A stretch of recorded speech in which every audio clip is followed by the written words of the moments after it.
Thanks for being with us on the marketplace. Now, Ghana has been ranked first in West Africa and second in Sub-Saharan Africa by Fitch Solutions. That's the research arm of ratings agency Fitch as the best destination for investments and trade. Now, with a trade and investment risk score of 50.9 out of 100, the country outperforms the West Africa average of 36.4 and in 88th place out of 201 markets globally.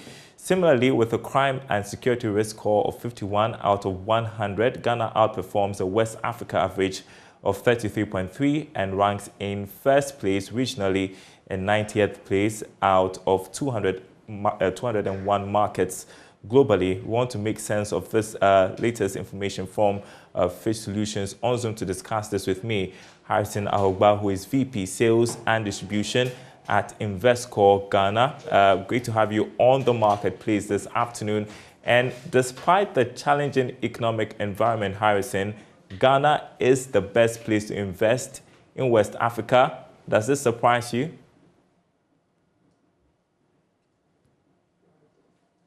Can you hear me, Daryl? I can hear you, Harrison. All right, thank you so much for the opportunity. The surprise is not about the figures that have been churned out. For me, the surprise is the lack or limited information on making these figures and the impact of it known to all of us. So, for instance, how many of us have heard this good news and the impact that it's going to have on our business? So that's the surprise for me. Until this time that some of us might have seen this, even the National Information System has not even put in this information across for everybody to know how juicy this is. In other jurisdictions, they'll just grab this on the way and we are gone. So I am very surprised that we don't hear this extensively. And well, yeah, to your point, are we really capitalizing on this as a country to improve on our economic fortunes? No, I don't think we are doing. The greatest asset we have now in this our dispensation is information. The quicker you get it, the better you can make use of it. So if some of us in the industry are privy to this and the whole world isn't, it's very difficult. So we are not capitalizing on it at all, because by now the headline should have given us some indication of the impact of this on our businesses as individuals and even as organizations. So at this level, no, we have not capitalized on it. And this is not the first time. For instance, if we even want to capitalize and say our location in the Greenwich Meridian, Tema, can you imagine what would happen? People are just using something small in their nations to turn the world economy around. So unfortunately, we are not capitalizing on this, and we have not even in the past. And investors look out for stability and security, both of which we have there, Ghana has. But there are still many risks for investors here in Ghana that we should improve upon, aren't there? No, there are. In terms of investor risk and stability, let me say that we need to improve a lot. I'm not going to, as it were, belabor the fact that a lot of things has to be done for investors to have that security and strength of purpose to bring in their money. For me, I say that for somebody to even decide to invest in your business, not even talk of a country, the person might have seen some very important indicators. The baseline indicator for every investor is the economy and the political stability. So when we look at both the stability and then the security, especially in the sub-Saharan region, in Ghana, we are blessed. Ever since our democratic dispensation, we've seemed to have relatively enjoyed some peace, albeit there are some issues. So for me, when it comes to economic stability, up until COVID, we saw the indicators from the Finance Ministry and the ratings from Fitch and other organizations. But as we speak now, in terms of the stability, we as a nation, we need to improve. It's communication and how we go about it, how we position ourselves, where we are, where we want to get to, and how we would get there. And I don't know if your video is off. We would have loved to see you, Harrison. And as we continue, the recent alert on terror is one of the things that can discourage investors. We seem to be doing better in terms of crime and security risk. What sort of investment should we be making in boosting security to make our country safe for investments? So, I don't know, I'm trying to turn on my video. Maybe I'm sure we'll do it before the interview finishes. In terms of the activities or things we can do to boost security and safety for our investors, like I mentioned, the first thing is information. When people don't know what is there, they will be making a lot of conjectures and they'll be having other ideas. So let's communicate to them. You know, the economic, the indicators about the Ghana being one of the safest country in the sub-Saharan region, and we ranked probably one of the best positions in the world. It's a very key thing that we want to talk about. In terms of boosting investor confidence, you can see, for me, sincerely, I always said an opportunity for every investor is how safe is my money. We have never had any issue of investors having to struggle so much to have their investment returns repatriated to them. So when it comes to things we can do to boost investor confidence, let us talk about the good news. For instance, what you have said in terms of crime, Africa, in terms of the world, you can see the relative peace we have enjoyed. There have not been extensive changes of government ever since we came back to democracy. Our economy has been relatively stable. Yes, we have had some upsets, but again, if you look at it in the region, every investor would want to put money where he or she has an opportunity to call for it anytime. So there's a lot we need to do in terms of communication. All right, Harrison Ahogbatha, he is VP Sales and Distribution at Investcorp. Thanks for your time this afternoon. Well, speak of investments, the Africa Arab Investment Hub has announced a 2.8 billion euro investment to support the government's Agenda 111 program. The Supreme Council says this will help reconstruct Ghana's economy, particularly during and after COVID-19.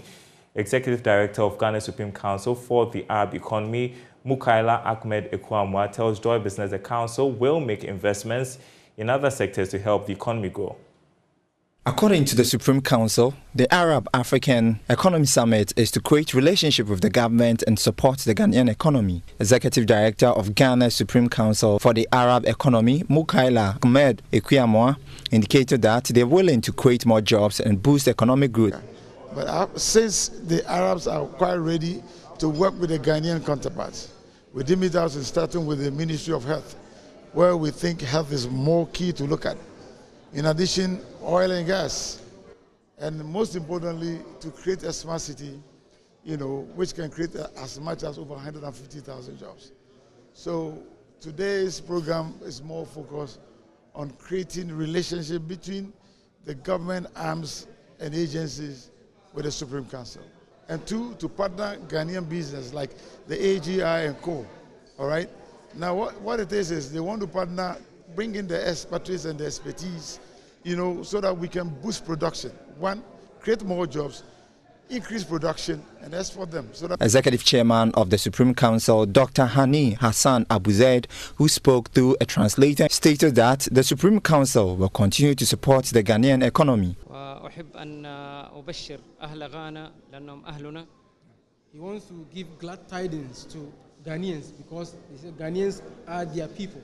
بأن المجلس الأعلى للاقتصاد العربي الأفريقي تم افتتاح المكتب التنفيذي هنا في غانا. He said the Supreme Council for Arab African Economy, we have been able to open an executive office in Ghana. ونحن كما أخذنا على عاتقنا منذ البداية أننا نكون خادمين لقارة أفريقيا وللدول العربية. And he said, as they have made it upon themselves to serve the African continent and Arab countries from the beginning. وعلى هذا وجدنا أننا بحاجة للعمل في أهم المجالات التي تحتاجها غانا. And he said because of this, they realized that they needed to work in the sector in which Ghana needs a lot of help in. The Arab African Investment Hub says it will continue to invest in other sectors of the Ghanaian economy. Well, let's talk about tomatoes because traders are calling on government to revive the Poluku tomato factory and establish new ones to address the persistent hike in prices. Now, according to them, having a factory moderates the supply of tomatoes on the market, and in situations where the vegetable is going bad, the factory buys and processes them. There's more in this report. Naomi Etiane, a tomato trader for 25 years, describes this year as the worst. According to her, life would be easier if there are factories to process tomatoes before they go bad, as well as prevent traders from incurring losses. This, she says, would also prevent value chain players from selling their produce cheaply. and your man not told for Bushia. Over her, and Nam Cascano, and then 1 year ma and Katinkitano, over Baniska, and your man of war, I drink. 1 ton in Tama, oh, Boca. O ton in Tamaso, oh, Boca. Etimedia, best by and say a panicho P. Yes, Rano. First, Nana Coforte sono. Nami year you more tomatoes factory war, our Colugo. Nami year you man view. Na wapa, na mantosino. A market, bebresa, na market for near Hotoye. Ya banners and ya near the cofatro, na fatrinaje, no chair car. Says a fatrin in Yaduma, Oko banners have a walk, and once I walk up and tossy. A bobby cat, I'm a beau. A bobby cat, I'm a hunipano, Danny. A bobby cat, I'm a be what them. Prices of tomatoes have shockingly reduced significantly. A box, which used to be sold for 3,000 Ghana cedis in May, now sells at 300. About 4 weeks ago, tomatoes of a small paint bucket were sold at some major markets in Accra for 100 cedis, but now goes for 30. Joy Business engaged some traders at Ally Station in Accra, and Matilda Bafo explains the cause. Ejuma we no season. Ya wo bra enwo ye den na ya wo bribi so a etimi be hia bebre. Nti time we no on se ntosi ade a mfensie. We di abre na abebomu baako. Nti na ya akoyesan. It is say box back yesan. Box baako ti say ya ton wa ha 3 million. Any 25. I thought I could 2 million now. Trip where I'm going. Moko fan is saying, oh, and I thought 2.5. It's more than a bit 2 million.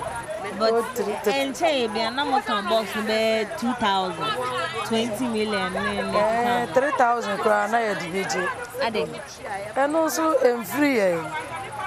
Almost say, I know a bit near a call Burkina and a cofa. Now Burkina and I have a cono. Sefanoboa Akosro. Another trader, Olivia Bedu, says although there are many tomatoes on the market, patronage is very low. According to her, traders are competing with farmers, as farmers now prefer to sell at the markets directly due to the economic hardship.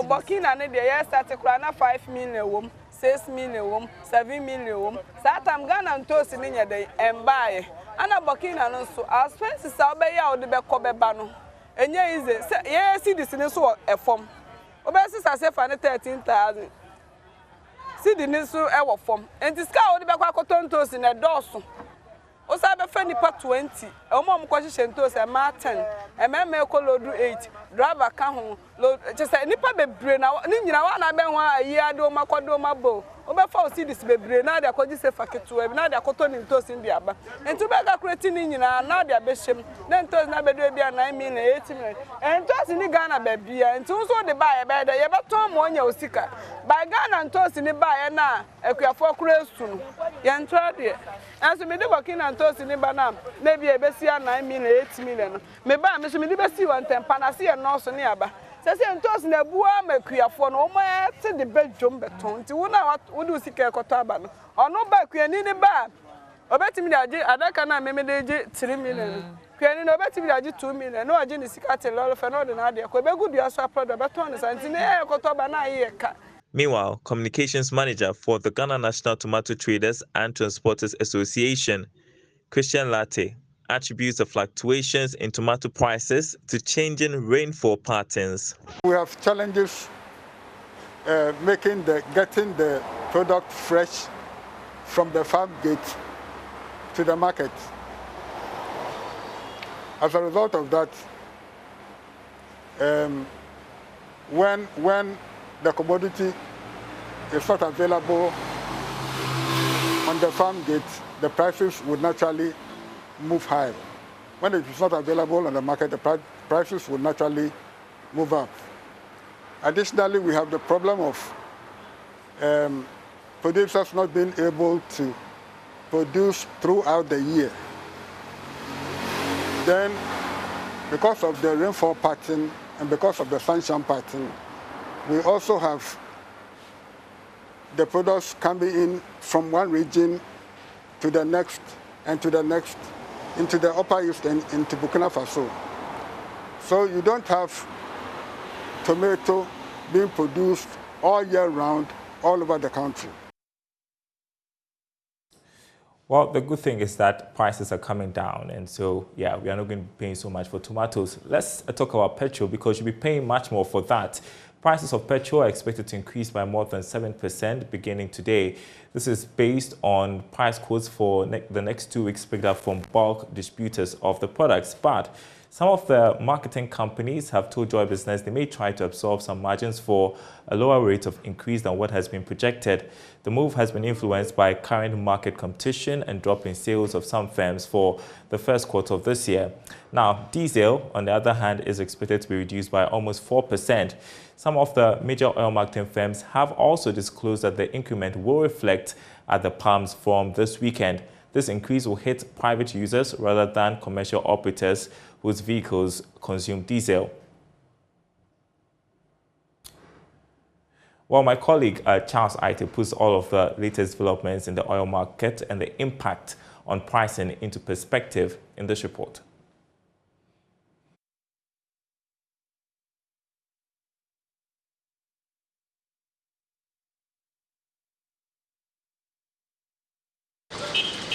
Petrol, diesel, gasoline, just like anywhere else, is a fuel to Ghana's economy.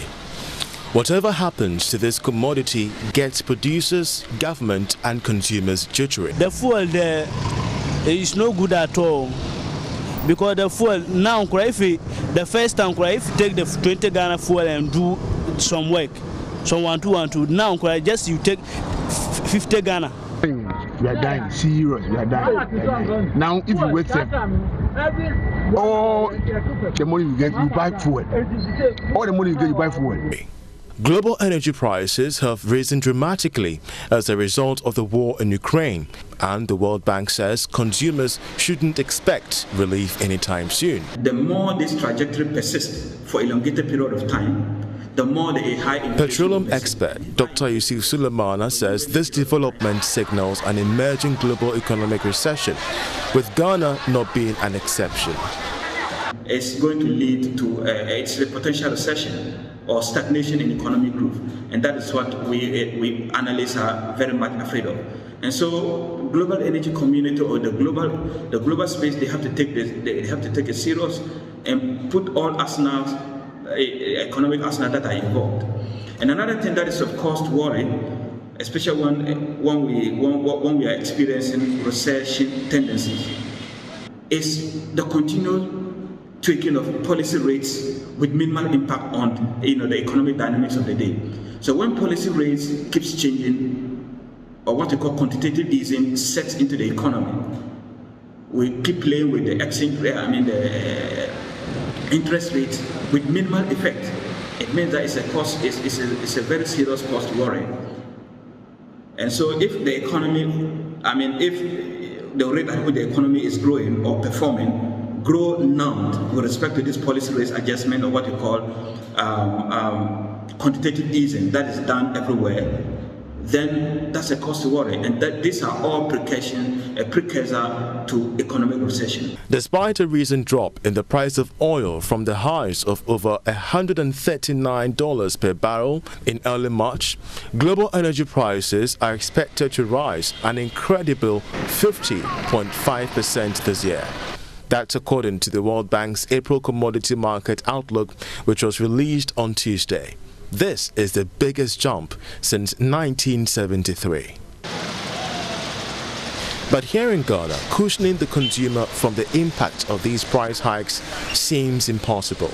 Government has refused two options: removing petrol taxes or imposing some windfall tax on international oil companies, saying the impact on revenue will be dire. We've seen a monumental jump in the prices of oil, and of course also affecting the price of the various finished products. Fritz Moses is a senior researcher at the Institute of Energy Securities, a leading petrol think tank in Ghana.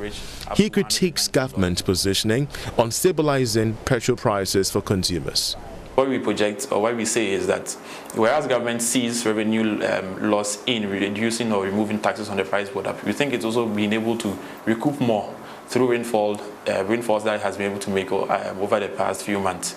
Because of course the projection for prices of fuel, for oil, was around $64. It's currently hovering over $120, and so of course government is making more revenue than they had anticipated. Now, even aside that, we think that there's some examples that governments of Ghana can look at. Now, in Hungary, as of last week, there was the passage of the windfall tax on oil producers. In UK, 2 days ago, they also did the same to put taxes on the oil producing countries, companies that are raking in excess revenue because of this instability in the market. And so we think that, of course, the argument that these producers made was that it will make prices of energy in those countries higher. But fortunately for Ghana, we don't rely majorly on the products from these oil producing companies. And so we can look at, government can start the conversations around how it can also impose something like a windfall taxes on these IOCs operating in Ghana. Because at the end of the day, even if we are increasing taxes on them, it wouldn't affect us so much. Our energy makes so much because almost everything that we are using, all the fuels we are using in Ghana, is being imported into the country. Crippling Western sanctions against Russia have disrupted the global trade of commodities, leading to huge energy price increases, and food prices are projected to rise 22.9% this year, as well, the most since 2008, as wheat prices jump 40% to record highs. These factors are unbearable for Ghanaian consumers paying extra at the pumps. A salary of 1,600 cedis, 500 cedis. Taking a car from Kasua to Circle will be 10 cedis per transportation. In and out is 20. And at the end of the month, he is taking 1,000 cedis. He is the loser. Initially, you'd have to work for few hours, but now you have to put in more effort. That is, you work extra hard. So it's still affecting the sales in the way. We are dying, serious, we are dying. Now, if you work all the money you get, you buy fuel. All the money you get, you buy fuel. We can't do system. Serious, we are dying. Every 2 weeks, increment. Every 2 weeks, increment. Oh! In June, price of petrol is expected to witness some significant increase, between 5 to 9%. Duncan Amua heads the Chamber of Petrol Consumers Ghana, COPEG.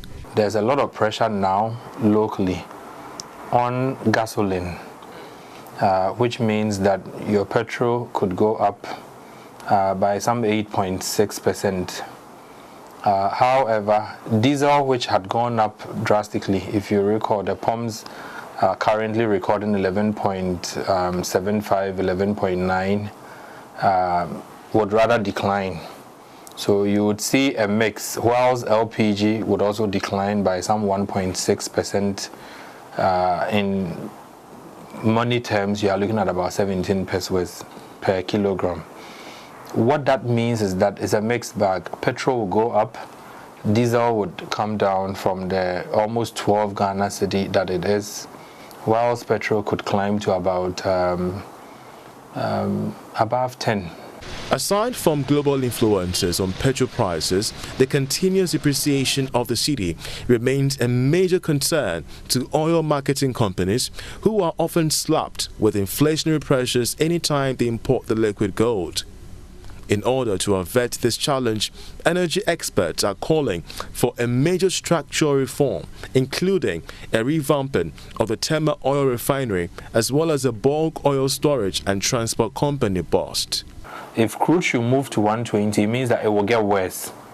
So any reasonable person will say, let's plan for a more difficult time ahead. And planning means that you would stock up at current level, so that even when you wake up and things have escalated, there will be a fallback, inventory that you could actually use to stabilize your market. If we're to be able to link up the upstream and downstream together seamlessly, as we always mention, so that potential windfalls at the upstream, where when oil prices are going up, we'll have a way of cascading it to the downstream to pull down the pumps. Then that can be in a way to support our economic survival. The government can start the conversations around how it can also impose something like a windfall taxes on these IOCs operating in Ghana, because at the end of the day, even if we are increasing taxes on them, it wouldn't affect us so much, our energy makes so much, because almost everything that we are using, all the fuels we are using in Ghana, is being imported into the country. And so we don't see how that would necessarily affect us. Of course, one may say that maybe for electricity prices, because we are buying, or we would be buying gas from these IOCs. Meanwhile, government is contemplating firming up deregulation policies and some price regulations to ease up the pressure on consumers for the time being.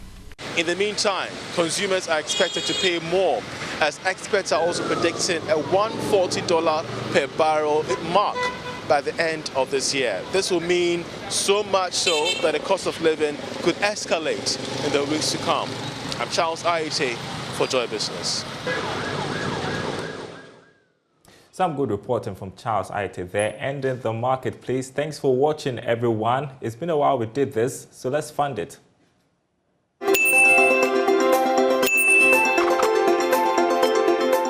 Hi guys, you are once again welcome to Fund It with me, Dr. Thelma of the Desert Youth Services and Consultancy. Today, we are talking about the role of transparency and honesty in seeking funding for your business. It is very important and equally advisable that in putting your business proposal together, you are as honest as possible and transparent as possible. Funders want to deal with people who are honest and know what they are talking about. And so, don't make it a point to convince a funder just by exaggerating or telling them a false story. Make sure that whatever you put on paper or whenever you are called upon to pitch, whatever you say is what it is and you are able to attest to it. When funders realize that you are an honest person, it gives them the confidence to deal with you or to invest in your business. And so make sure that in doing business, honesty and transparency are key. Thank you for your time and see you in the next session. Thank you, Labadi Beach, for hosting us.